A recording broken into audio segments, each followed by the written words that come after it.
Bleacher Report predicted the 2026 opening day lineup for the Boston Red Sox. And in today's video, we're going to talk about it. But before we get into that, as this channel continues to grow, I want to continue to get to know you. So this is my favorite question that I ask because I think this is a worldwide channel. Shout out your city. Where are you watching from? I'm currently based out of Dallas, Texas. That's where Chat Sports is based out of. That's where the studios are.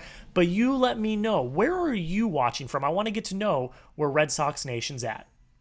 Welcome into another edition of the Red Sox Rundown. I'm your host, Jack Lotteray. Thank you all so much for watching. We had an off day yesterday. No roster moves happened. Nothing significant happened. But we got this very interesting article from Joel Reuter, of Bleacher Report. And what he did was he predicted every team's 2026 opening day lineup. And with the season coming to an end with, I believe, it's 14 games left. I could be wrong in that ballpark.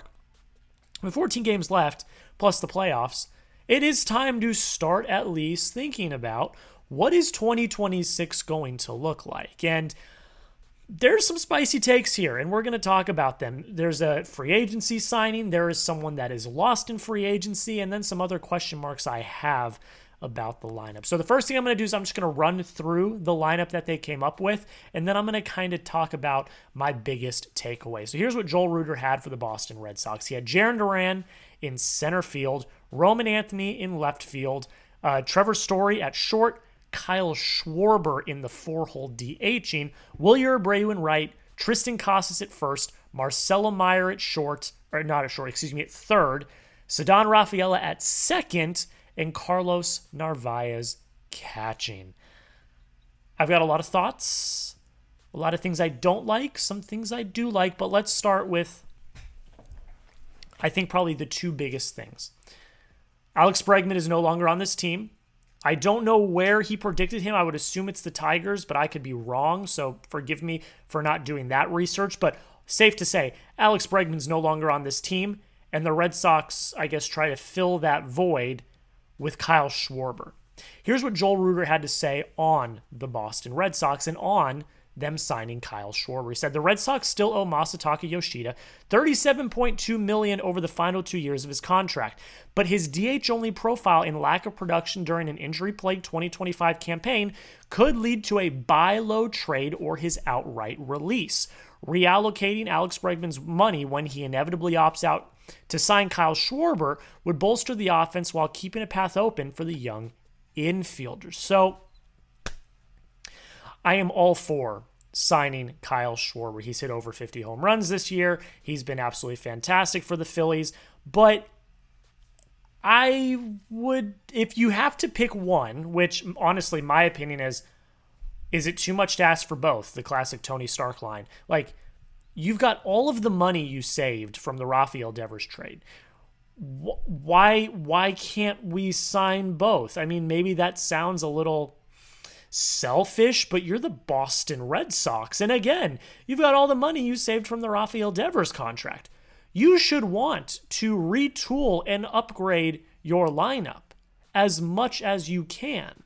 And while bringing in Kyle Schwarber is great, I don't necessarily know if I want to do that at the expense of Bregman. Tim Healy of the Boston Globe put out an excellent article yesterday about how Alex Bregman is basically a player coach now for the Red Sox, and he's constantly working with not just the hitters, but also the pitchers, trying to get better. And he is a big reason why so many of these young players, and so many of these players in general, have been so successful this year. So I don't necessarily want to give that away, because who else on this team is that type of leader? Nobody. And if you bring Kyle Schwarber, while he's awesome, I don't think he would do that either. I've talked about this numerous times when we've talked about Alex Bregman, and for some reason, people in my comments don't want to re-sign Alex Bregman. I cannot imagine why.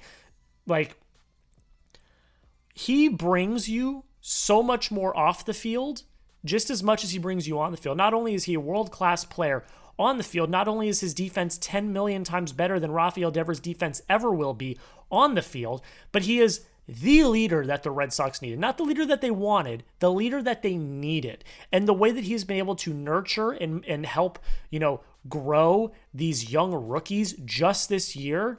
I mean, the rookies have credited Alex Bregman for helping them adjust to the majors. So I want to make it abundantly clear. I would love to sign Kyle Schwarber. I think he would be a perfect addition to this offense. But if you got to pick one or the other, I'm picking Alex Bregman. That's just my opinion. So again, my take is, why can't you have both? But if you're not going to have both, I'd go with Alex Bregman. But you let me know, though. You pick a player. KS for Kyle Schwarber, AB for Alex Bregman. I want to hear your thoughts. I think this is going to be a highly divisive question because everyone wants Kyle Schwarber on this team. I know, that's not a secret. Like, we've talked about Kyle Schwarber before in past videos. And then everyone wants Alex Bregman off the team. I don't understand that. Like, that doesn't make any sense to me. I get, he was injured this year, but he's hardly ever injured. I get that he slumped a little bit at the end of the season, but everyone is slumped a little bit at the end of the season. And I get the age, but screw it, man. Like, if you're always going to be worried about age, like, then that's like a bad mentality to have. Like, Bregman has consistently been healthy. He just happened to get hurt this year. But what's to say he won't be healthy for the next 4, 5, 6 years and he continues to hit at an incredible clip? Like, why are you just giving that away because, he's going to turn 32 next year? No, that's the worst mentality you can have. If he's still performing and he still has the underlying metrics, sign his ass. Like, it's not that hard, but it is what it is. When the Red Sox inevitably make a move this offseason, we will make a video. So that's why you hit the subscribe button, because we are putting out videos every single day, no matter what, whether it be a small roster move, whether it be an injury update, whether it be a trade rumor or a free agency rumor. We break them down here on the channel. Help us get to 6,000 subscribers. We are knocking on the door. We're about 500 subscribers away from getting to 6,000. That is the goal by the beginning of October and by the beginning of the playoffs. So if you've not already, hit that subscribe button. Don't miss out. Join the family today. So some more takeaways I had from this lineup. I didn't have this in here, but Ceddanne at second's weird to me because, one, he struggled mightily at the plate when he was at second. It was definitely a change for him. Now, you could argue if you give him a full offseason and a full spring training so that he can get comfortable at second, you could argue that point, but I don't really buy that, if I'm being honest. I would rather him have his platinum glove in center field. I'd rather him be in center field, personally. And I know that everyone wants to seemingly hate on Christian Campbell, which is crazy to me. I think Christian Campbell still has all the upside in the world, and he's been absolutely mashing in AAA. Do your research. If you think he hasn't been, because he has. I would like to see him continue to get better in center. Not in center, at second, excuse me. Like, the defense does need to get better. That was an issue. But if he can refine it and get better, I'm all for it. I'd much rather have Christian Campbell at second, put Ceddanne in center, figure out the outfield situation. I think the tricky thing here is that outfield situation. We've been talking about it forever. We're not talking about the log jam now, because Anthony and Wilyer are both hurt. But when you come back next year and all four of them are healthy, Anthony, Duran, Wilyer, and Ceddanne, well, then you got a problem. So I don't know what's going to happen with the outfield. Reuter is predicting that all four of them stay and they move Ceddanne to second. I mean, it makes sense. I wouldn't love it. Like I said, I'd rather have Ceddanne in center, but that's what he predicted. So we'll see what happens. What's up with Triston Casas? He's got Triston Casas at first, which honestly, you guys might hate me for this. I kind of agree with. I'm still high on Casas. He started the season really, really poorly, and then he blew out his knee. But is he even going to be back in time? Here's what he had to say in June. He said, I've heard different amounts of months as a timeline. Haven't heard anything over a year, though. So as of right now, our goal is opening day next year. I'm just going to take it slow. Going to spend the winter in Fort Myers rehabbing, and until then, just try to stay in a positive mindset. I know there's a lot of healing that needs to be done outside of the training table, so I think that just taking it one day at a time, be positive, and maintain a good headspace is going to be important as well. And that's kind of the last update we've gotten. And, these knee injuries take a lot of time to heal. So if they think spring training is a legitimate possibility, awesome. Don't rush him, though, because you want him to be 100%. You don't just want to rush him and then him not be 100% and then him not perform once again. If he doesn't perform and you bring in Kyle Schwarber, I do ask the question, do you move Kyle Schwarber to first and make one of the outfielders your DH? Because again, all of this kind of hinges on what the hell is the outfield situation this year. Reuter put Ceddanne at second. I don't love that move. If Ceddanne's in center, one, who's in second, and what do you do with the fourth outfielder? I think that all needs to be figured out. I think Breslow's going to figure that out in some way, shape, or form. I would assume if they make a Joe Ryan trade, that one of the outfielders goes in that trade. I could be wrong. That's just my prediction, but it's going to be very interesting to see. But if Casas is good to go, see what he's got. Because you're not going to trade him. He's got no trade value. I don't think you're going to cut him either because the upside is there. So I think they're going to stick, and they're going to see what he can do.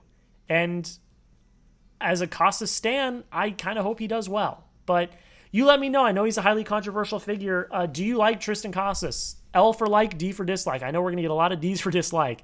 I like him. He's a polarizing figure. He's a quirky guy, but I think he's got the upside of being a bona fide superstar. He hasn't shown it yet, but I think this next year, if he heals up properly and he gets in the lab and gets everything figured out, I think he could be a pretty big contribution to your offense this next year. We'll see what happens, though. L for like, D for dislike, let me know down below in the comments. My last kind of takeaway question I have around this is, do we trust Marcelo Mayer? Because you're making a big assumption here with Bregman going elsewhere, that Marcelo Mayer is just going to slot in as your everyday third baseman. That's a big assumption because if you look at the number of games played since he's been drafted by the Red Sox, it's not a great trend. In 2021, 26 games played. 2022, 91 games played. 2023, 78 games played. 2024, 77 games played. In 2025, 87 games played. It's not a good trend. I love Marcelo Mayer. He played well when he was up here. The offense maybe not as great, but the defense was elite. I want him to be our future third baseman as they're projecting him. But do we trust him to stay healthy? I think that's the big concern. I think getting the surgery on the wrist now is a good thing because he can heal up and then have basically a full offseason to get ready for the next season. But until he proves that he can do an entire season, do more than 100 games in a season. This all goes back to the Alex Bregman argument. I'm not comfy letting go of Alex Bregman and just assuming that Marcelo Mayer is going to slot in and be your everyday third baseman because he hasn't proved that he could stay healthy. So that is a very big question I have when I look at this lineup from Joel Reuter. Would I love for Marcelo to be the everyday third baseman? Yeah, but he's got to prove it to me that he can stay healthy. And I think most people that are watching this video would agree with me on that. He's got the upside to be a really great player, but he can't stay healthy to save his life. You let me know. Do you trust Marcelo Mayer to stay healthy? Type Y for yes. Type N for no. You let me know down below in the comments. I'm going to type my Y for yes. He hasn't proved it yet, but I would assume being up at the big leagues with a proper big league training staff, they're going to have a plan in place, but we'll see. He does need to prove it, but I've got high upside that he will. So, final thoughts on this lineup. It's interesting. They have not tackled the outfield issue at all. They've just put a Band-Aid on it. They put a Band-Aid on a bullet wound by moving Ceddanne to second. I don't like Ceddanne at second. I would rather have him in center, but then at that point, one, who's going to be your second baseman? And two, who the hell, who's leaving the outfield? If I had it my way, because I like the players you have, I like the core, but if I had it my way, this is how I would construct it. I would have Jarren in left, Ceddanne in center, Wilyer in right. I would have Roman Anthony at DH, Trevor Story at short, Alex Bregman at third, Marcelo Mayer at second, Triston Casas at first, Carlos Narváez catching. I would love to sign Kyle Schwarber, but like I said at the beginning of the video, if I have to choose one, I would rather have Alex Bregman. I would. And I would rather, honestly, I'm going to flip something. I'm going to make Duran the DH. I'm going to make Roman Anthony the left fielder. I am going to switch that. I'd be fine with Roman being the DH, but I'd like him to be in the outfield though too. And Duran's defense this year has regressed. So that's actually what I'm going to do. Duran at DH, Roman in left, Story at short. I would have Wilyer in right, Ceddanne in center, Casas at first, Mayer at second, Bregman at third, and then Narváez catching. That's what I would do. We'll get more into the weeds as we get into the offseason. I'll do more videos like that, kind of my perfect lineup, my perfect roster, my perfect rotation. We'll talk about all of that when the postseason comes. But right now, we got games to worry about. So make sure you hit that subscribe button, because this weekend in particular, we're going to have wall-to-wall coverage of Red Sox Yankees.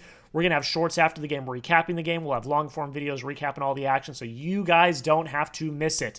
Make sure you hit that subscribe button. Join the family today. We'll see you later today with a short recapping Game 1. And until next time, go Sox.